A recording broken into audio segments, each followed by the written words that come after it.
Side खबरों के लिए सब्सक्राइब करें फ्लेम मीडिया और उसके बाद बेल आइकन को प्रेस करें ताकि सबसे पहले आपको मिले एक्सक्लूसिव खबरें।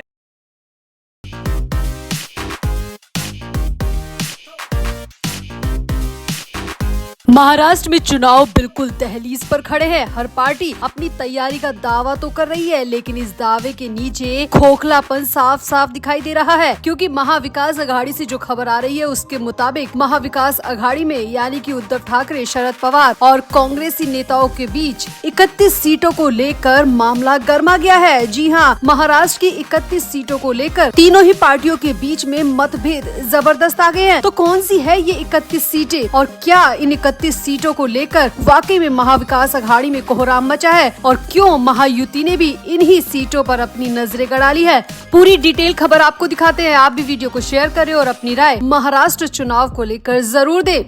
तो महाराष्ट्र में क्या बीजेपी इतिहास रचेगी या उद्धव ठाकरे 2.5 साल की सरकार गिराने का बदला ले पाएंगे? ये 23 नवंबर को पता चलेगा। इस बार मुकाबला किसी भी राजनीतिक दल के लिए आसान नहीं है। महायुति की अगुवाई करने वाली बीजेपी हरियाणा चुनाव में जीत के बाद बेहद उत्साहित है। वहीं महाविकास अघाड़ी लोकसभा चुनाव के नतीजों के बदौलत सत्ता में लौटने की उम्मीद कर रही है। लोकसभा चुनाव में महागठबंधन ने महाराष्ट्र में 31 सीटें जीती थी। वोट के आंकड़े को देखें तो अघाड़ी को 158 विधानसभा सीट में बढ़त मिली है। दूसरी ओर महायुति को लोकसभा में 17 सीटों से संतोष करना पड़ा था। ये गठबंधन 125 विधानसभा सीटों में आगे रहा था। दोनों गठबंधनों के बढ़त में 33 विधानसभा सीटों का फर्क था। सत्ता की चाबी इसी आंकड़े में छिपी है और 33 में से 31 सीटें तो बेहद खास बन गई है। इसी को लेकर महाविकास अघाड़ी में जंग छिड़ गई है। लोकसभा चुनाव के बाद गोदावरी में काफी पानी बह चुका है। हार के बाद महायुति गठबंधन ने मुफ्त वाली सरकारी योजनाओं के लिए खजाना खोल दिया। बीजेपी नए सिरे से माइक्रो मैनेजमेंट में जुट गई है। महाविकास अघाड़ी ने भी अपने सारे घोड़े खोल दिए। महायुति के लिए जहां चुनौती मराठवाड़ा, पश्चिमी महाराष्ट्र और मुंबई की सीटें हैं, वहीं अघाड़ी ने लोकसभा चुनाव में लीड ली थी। पिछले विधानसभा के आंकड़ों को देखें तो 288 विधानसभा में से 31 ऐसी सीटें थी जहां जीत और हार का फासला 5000 वोट से कम रहा। कांटे की टक्कर में महायुति ने 15 और अघाड़ी ने 16 सीटों पर जीत हासिल की थी। तो ये सीटें कौन सी है ये भी जान लीजिए। तो कड़े मुकाबले वाली 31 सीटों में धुले, नेवासा,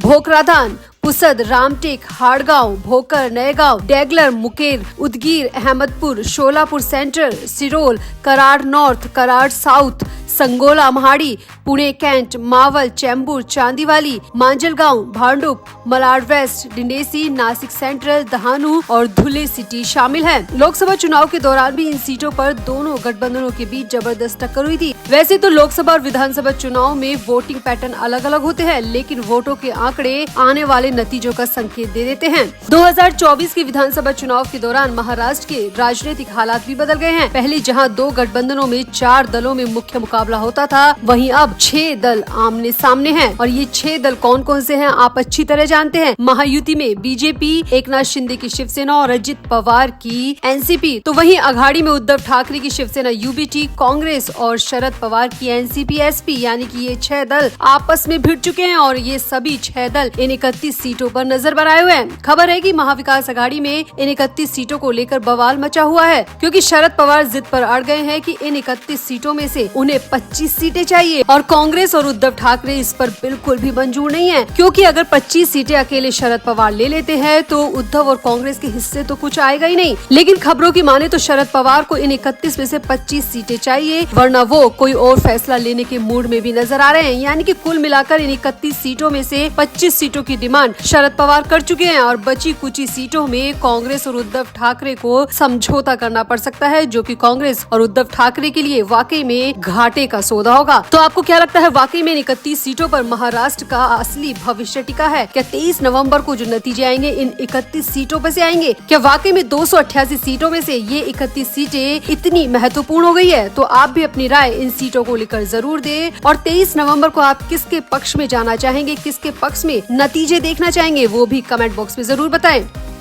तो महाराष्ट्र में विधानसभा चुनाव की तारीखों का ऐलान हो गया है। महाराष्ट्र में सिंगल फेज में 20 नवंबर को वोटिंग होगी और 23 नवंबर को नतीजे आ जाएंगे। महाराष्ट्र विधानसभा का कार्यकाल 26 नवंबर को खत्म होने जा रहा है। चुनाव आयोग ने 15 अक्टूबर की दोपहर 3:30 बजे प्रेस कॉन्फ्रेंस की और 14 राज्यों की 48 विधानसभा और 2 लोकसभा सीटों पर उपचुनाव की तारीखों का ऐलान भी किया। तो महाराष्ट्र में 20 नवंबर को वोटिंग होगी, 36 जिलों में वोटिंग होगी, सिंगल फेज में वोटिंग की जाएगी। महाराष्ट्र में 288 विधानसभा सीटों के लिए मतदान किया जाएगा। आपको बता दें कि महाराष्ट्र में 234 सीटें जनरल कैटेगरी की है, 29 सीटें SC कैटेगरी की और 25 सीटें ST कैटेगरी के लिए निश्चित की गई है। वहीं यहाँ पर आपको वोटर्स की संख्या बता दें तो महाराष्ट्र में 9 करोड़ 63 लाख वोटर्स है, जिनमें से 4 करोड़ 66 लाख महिला वोटर्स है, वहीं 4 करोड़ 57 लाख पुरुष वोटर्स है। यहाँ पर आपको बता दें जो पहली बार वोटिंग करेंगे यानी कि वो युवा वोटर्स जिनका पहली बार वोटर ID बना है, पहली बार वोटिंग करेंगे, उनकी संख्या 20,93,000 है। वहीं युवा वोटर्स की बात करें जिनकी उम्र 20 से 29 साल है वो 1 करोड़ 85 लाख है और महाराष्ट्र में 3,67,000 दिव्यांग वोटर्स भी है। यहाँ आपको बता दें महाराष्ट्र में बुजुर्ग वोटर्स की संख्या 1,14,000 मानी गई है। यानी कि अब महाराष्ट्र पूरी तरह से तैयार है। 20 नवंबर को महाराष्ट्र में वोटिंग होगी, 288 सीटों के लिए वोटिंग की जाएगी। चुनाव आयोग ने नामांकन के लिए क्या डेट दी है ये भी सुन लीजिए। तो चुनाव आयोग ने 22 से 29 अक्टूबर का समय नामांकन के लिए यानी कि नॉमिनेशन फॉर्म भरने के लिए रखा है। नामांकन की जांच 30 अक्टूबर को की जाएगी और 4 नवंबर को नाम वापसी की जा सकती है। 20 नवंबर को वोटिंग होगी और 23 नवंबर को नतीजे आ जाएंगे। यानी कि अब महाराष्ट्र का इंतजार खत्म हो गया है। 20 नवंबर को पूरा महाराष्ट्र नई सरकार के लिए मतदान करने जाएगा। यहाँ पर फिलहाल क्या चल रहा है, फिलहाल क्या राजनीतिक समीकरण है ये भी देख लीजिए। तो महाराष्ट्र विधानसभा में फिलहाल महायुति की सरकार है जिनके पास कुल 201 सीटें हैं। बीजेपी के पास 103, शिवसेना के पास 37, एनसीपी के पास 39, वहीं छोटे दल के पास 9 और निर्दलीय 13 शामिल हैं। और सबसे बड़े विपक्षी गठबंधन की यानी कि महाविकास आघाड़ी की बात करें तो महाविकास आघाड़ी के पास इस वक्त 67 विधानसभा सीटें हैं, जिनमें से कांग्रेस के पास 37 है, शिवसेना UBT के पास 37 है, एनसीपी SP के पास 13, शेकाप के पास 1 और 1 स्वतंत्र पार्टी के पास है।